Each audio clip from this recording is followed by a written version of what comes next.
How to install Broadview FCU Mobile app. So here is the app, just tap get and you will be able to install it. Broadview mobile app lets you securely manage your accounts on the go 24/7, conveniently access your accounts, transfer money, deposit checks, monitor your credit score, track spending and rewards, and get in touch with a member specialist all within the app.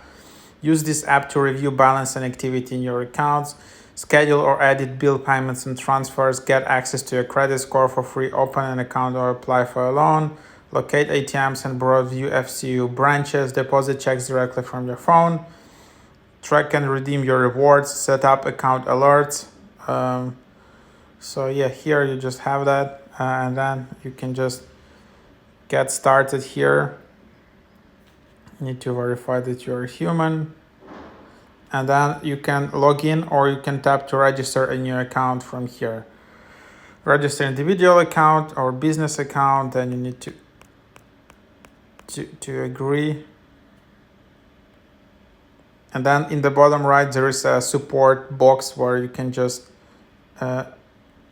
ask all of this. And then here you'll just need to confirm your identity.